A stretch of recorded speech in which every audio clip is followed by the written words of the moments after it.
النهارده ان شاء الله هنعمل احلى صينيه جلاش بالفراخ. يلا نخش على الحلقه. السلام عليكم، اهلا بيكم في مطبخي مع ايمان على طريقتي. النهارده هنعمل جلاش بالفراخ سهل وخفيف وحلو قوي. المقادير اللي معايا بصل، معايا لفه جلاش، زبده، زيت، لبن، بيض، ملح، فلفل، بهارات فراخ، ومعايا طبعا الفراخ مقطعه زي ما انتم شايفين كده شرايح. اول حاجه هعملها ايه؟ هروح واخده شويه زيت احطهم في الحله، وبعد كده هبتدي انزل بيهم بشوية زبدة عليهم، وابتدي اقلب الزبدة بقى كويس جدا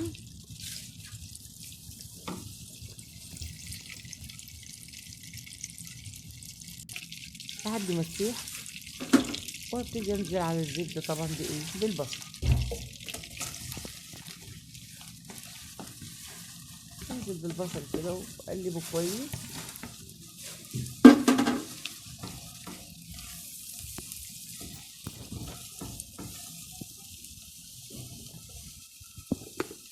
وهبتدي بقى ان انا ايه؟ انزل على البصل بشوية من التوابل اللي احنا قلنا عليها، دي تيست حلو جدا للبصل والفراخ مع بعض. نحط شوية كده على البصل ونقلبه، وبعدين هبتدي انزل عليهم بالفراخ.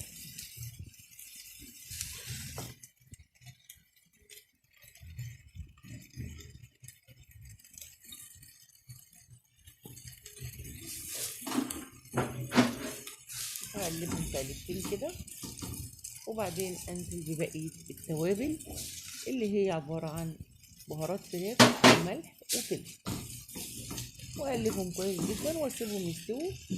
قبل ما يستووا هجيب صينية وادهنها سمنة، دهنة كويسة كده،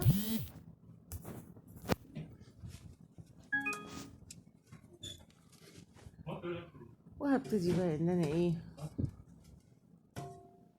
اروح جايبة الفراخ، هفضيها بقى في طبق كده عبال ما تبرد شوية اهي. وابتدي بقى اجيب الورق الجلاش، اخد كده جزء من الورق، كل كام ورقة كده ابتدي احطهم في الصينيه واظبطهم. الورق اللي اتقطع ده هينفع نحطه في النص مش هيبان، وابتدي اظبطها كويس جدا. وهبتدي بقى اعمل ايه؟ ان انا هجيب الزبده او السمنه اهي، وابتدي احط فوق الورق كده السمنه. كل كام ورقه كده هتبتدي تحطي فوقيهم السمنه، علشان ده بيدي طراوه حلوه جدا للجلاش، بيخليه كده يعني ما شاء الله هش كده وجميل. حطينا برضه اهو شويه كمان. هنبتدي بقى ايه كده؟ احنا يعتبر جبنا الورق حطيناه، هنشوف بقى كمان ايه الورق اللي هو آه اتقطع عندي. هبتدي برضه احط منه جزء واظبط الصينيه كويس، اظبط حروفها. كل ده بيتدارى بعد كده.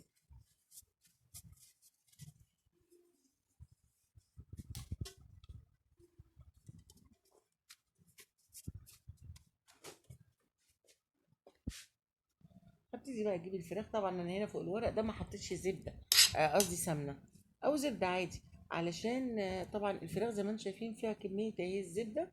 فهبتدي انزل انا ايه كده، كل ما احط كميه ابتدي افردها اظبطها.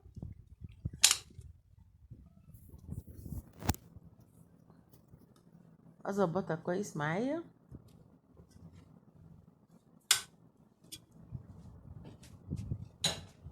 وابتدي احط بقى الورق اللي هو اتقطع معايا دوت، ابتدي بقى احطه كده في النص.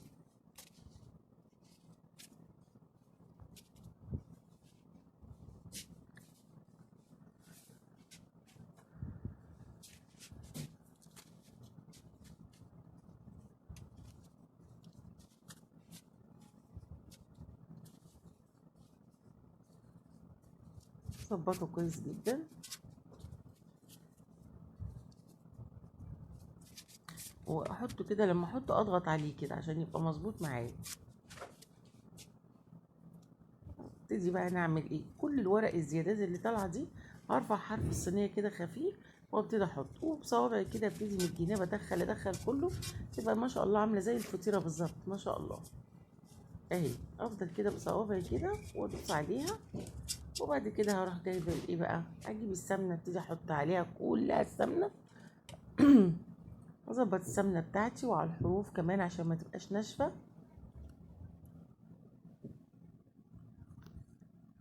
وابتدي اظبط كده.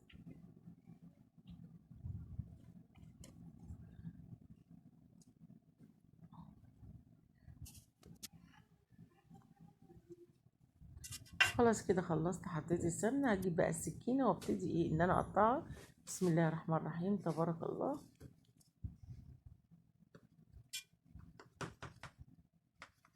ليه حطينا الزبده الاول وبعدين قطعنا؟ ان لما بتقطعي كده بتحطي الزبده الاول، انت قطعي بتبقى سهله معاكي في التقطيع. هكمل بقى تقطيع بقيه تقطيع الصينيه وارجع لكم تاني. خلاص كده انا قطعتها اهي. هاخدها احطها في الفرن لمده دقيقتين اتنين بس تشمع عشان تشرب السمنه كلها. بعد ما طلعت اهي من الفرن، معلش هي سخنه شويه، هبتدي بقى جايبه هنا كوبايه لبن وعليها بيضايه، احط عليها شويه ملح،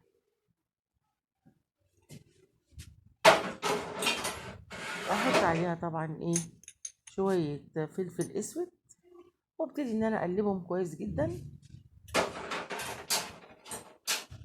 واخلي برضو معايا لبن تاني لو انا احتجت، بس انا بحط لها هي كوبايه وبيضايه بس، بخلي جزء جنبي كده ربما احتاج يعني. هحط على الصينيه بقى كده واسقيها كلها. وبعد كده هحطها في الفرن على درجه حراره 180 في الرف الوسطاني. لو انت فرنك حامي، انت عارفه فرنك بيشتغل ازاي ودرجته ازاي، تقدري تظبطي انت ايه الحراره بتاعه الفرن بتاعك.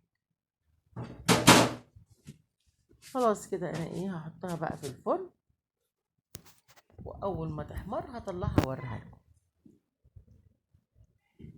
اهي بعد ما استوت وطلعت معايا ما شاء الله، سبتها هديت شويه، ابتدي بقى ان انا اسلك بقى فيها واوريكي بقى ما شاء الله بتطلع قطعه بقطعتها. بسم الله. ليه؟ عشان حطينا السمنه الاول وبعدين قطعنا بالسكين، فبتخليكي تطلع كلها ما شاء الله القطعه سليمه معاكي. بصي بسم الله الرحمن الرحيم. ممكن لو احتاجت تسليكه بسيطه كده بس.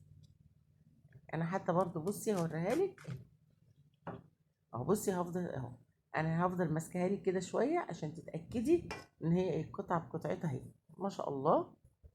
ابتدي بقى ان انا ايه اخدها احطها في طبق واخد قطعه كمان.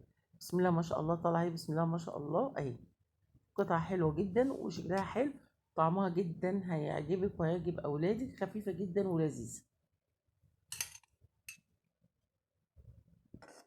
اهي يا ستي دي كانت طريقتي معاكم، لو عجبتكم طريقتي ما تنسونيش في اللايك والشير. السلام عليكم.